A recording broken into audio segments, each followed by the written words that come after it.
اب آخری بات، اس واقعے پر ہم اپنی بات کو مکمل کریں گے. یہ واقعہ بھی ہم گنہگاروں کے لیے بہت امید دلانے والا ہے. ایک بزرگ ہے حسن بصری رحمۃ اللہ علیہ، ان کے زمانے کا یہ واقعہ ہے. اور ایک نوجوان گنہگار کا واقعہ ہے.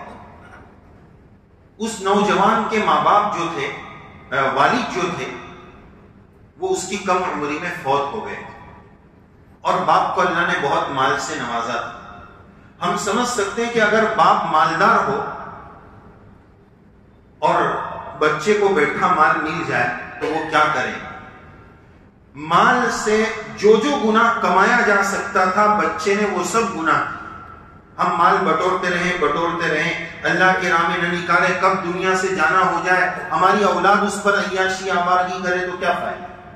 ہمارے اکاؤنٹ میں نیکیوں کے بجائے گناہ پہنچائیں گے. تو بہرحال وہ سب گناہ کرتا تھا. ماں سمجھاتی تھی کہ دیکھ اپنے یہاں بزرگ ہیں حسن بصری رحمۃ اللہ علیہ، میں ان کے سبق میں جاتی ہوں، ان کے بیان میں جاتی ہوں، تو بھی چل.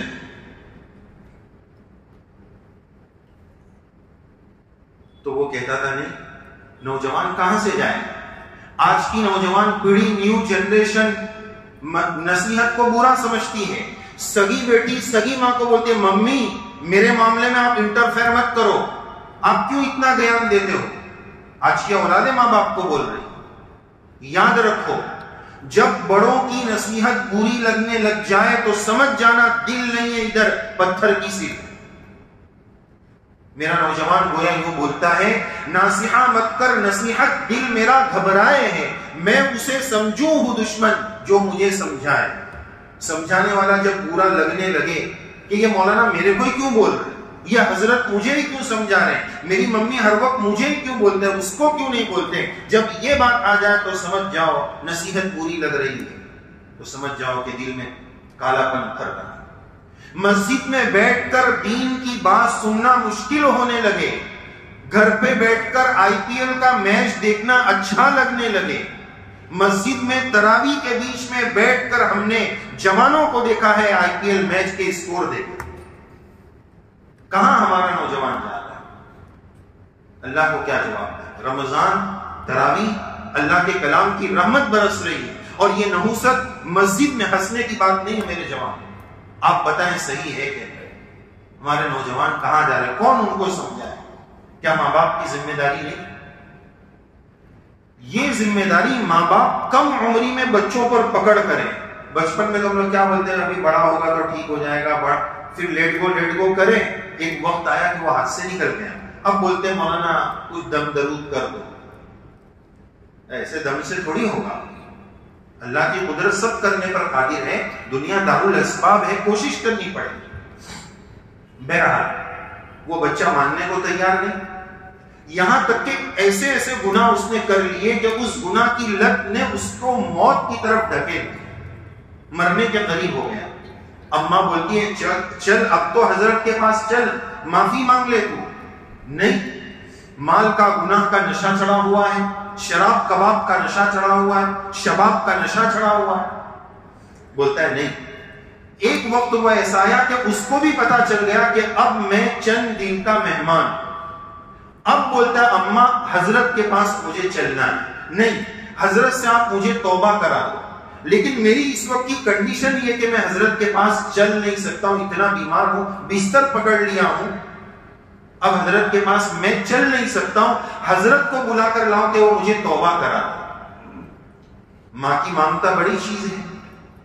اماں گئی، حضرت میرے بیٹے پر رحم کر دو، ذرا چل کے اس کو توبہ کرا دو، وہ بہت بیمار ہے، بستر پر ہے، یہاں نہیں آ سکتا. حضرت بولتے ہیں یہ ہزاروں لوگ حدیث پڑھنے آئے ہیں، ان کو چھوڑ کر میں تمہارے پاس کیسے آؤں؟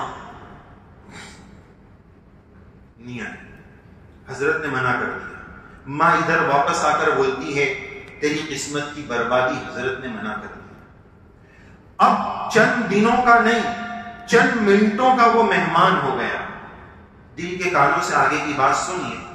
چند منٹوں کا وہ مہمان ہو گیا.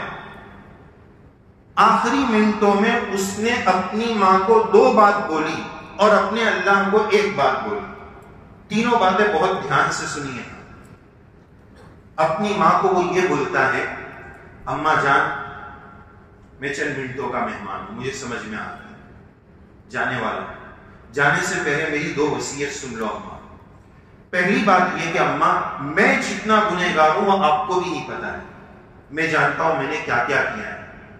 میرے مرنے کے بعد پہلی میری وصیت یہ ہے کہ مجھے وہ جنازے کے تختے میں اٹھا کر لے جانے منع کر دے۔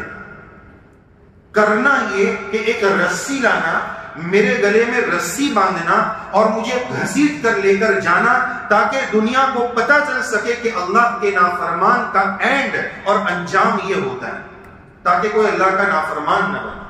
گھسیٹ کر لے کر جانا، جنازے کے تختے میں اٹھا کر مت لے جانا۔ اماں جان دوسری وصیت یہ ہے کہ میں اتنا گنہگار ہوں کہ مجھے اندازہ ہو گیا ہے کہ مجھے کتنے زبردست ڈنڈے پڑنے والے ہیں، میرا عذاب کتنا خطرناک ہونے والا ہے۔ اماں جان میری دوسری نصیحت اور وصیت یہ ہے کہ میرے عذاب سے قبرستان والوں کو تکلیف نہ ہو، میرے پڑوس کی قبر کو تکلیف نہ ہو۔ اماں جان مجھے قبرستان میں دفن مت کرنا، اس رسی کو گھسیٹ کر لے کر جانا، میری لاش کو کسی گڑھے میں ڈال کر پھینک دینا، تاکہ قبرستان والوں کو میرے گناہ سے تکلیف نہ ہو۔ اپنی ماں کو وہ یہ 2 بات بولی، میری 2 وصیت، اور ایک بات آنکھ بند کرنے سے پہلے اپنی ماں اپنے اللہ کو کہی۔ توبہ کا وقت آخری تک رہتا ہے، سانس اکھڑنے تک رہتا ہے، غرغرے تک رہتا ہے۔ وہ بولتا ہے یا اللہ آپ جانتے ہیں میں کیسا ہوں، میں کتنا بڑا گنہگار ہوں، میں نے توبہ کا ارادہ کر لیا ہے، لیکن پیارے اللہ جی آپ جیسے حسن بصری کے رب ہے، آپ اس گنہگار کے بھی رب ہیں، آپ جتنے حسن بصری کے رب ہے اس گنہگار کے بھی رب ہے۔ آگے کہتا ہے یا اللہ آپ اس گنہگار کی توبہ کے قبول کرنے میں حسن بصری کے توبہ کروانے کے محتاج نہیں ہیں، یہ گنہگار معافی مانگتا ہے، معاف کر دیجئے، یہ بول کر وہ آنکھیں بند کر لیتا ہے، دنیا سے رخصت ہوتا ہے۔ ماں کی ممتا پھر بیدار ہوتی ہے، پھر حسن بصری رحمت اللہ علیہ کی طرف دوڑ کر جاتی ہے، حضرت اب تو رحم کر دیجئے، اب تو وہ جا چکا ہے، کم سے کم آپ نماز جنازہ پڑھا دیں گے تو میرے بچے کا بیڑا پار ہو جائے گا، حضرت چلیے نماز جنازہ تو پڑھا دیجیے۔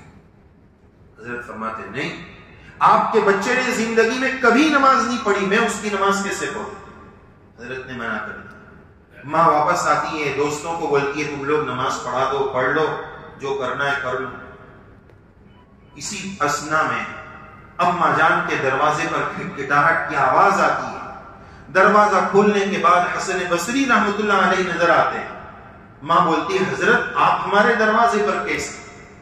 کہا اماں جان آپ جب بول کر گئی اس کے بعد میں نے قیلولہ کیا، خواب میں اللہ تعالیٰ کی زیارت ہوئی، میرے رب نے خواب میں مجھے فرمایا کہ حسن آپ میرے کیسے ولی ہو، آپ میرے کیسے ولی ہو کہ میرے ایک ولی کا جنازہ پڑھانے کے لیے تم منع کر رہے ہو، جلدی جاؤ میرے اس ولی کی نماز پڑھاؤ، اگر نہیں پڑھائی تو بہت ممکن ہے تمہاری ولایت کی نعمت کو میں واپس لے لوں، میرے ولی کا نماز کا جنازہ پڑھانے سے منع کر رہے ہو، جائیے میں آپ کے بیٹے کا جنازہ پڑھانے آیا ہوں، مجھ پر احسان کر دیجیے۔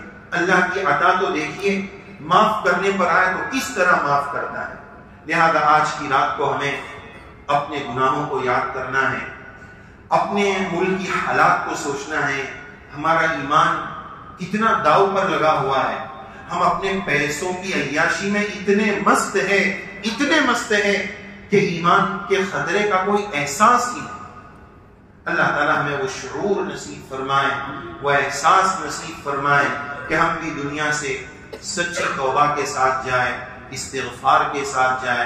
اللہ تعالیٰ ہمیں اس رات کی عبادت کا پورا ثواب نصیب فرمائے، مقبول عبادت کا اہتمام نصیب فرمائے۔ اپنی راتوں کو ضائع مت کرنا، دعا کے بعد بھی مجلس جتنی جلدی ختم ہو جائے، ملنا ملانا جتنا جلدی ختم ہو جائے اتنا اچھا ہے۔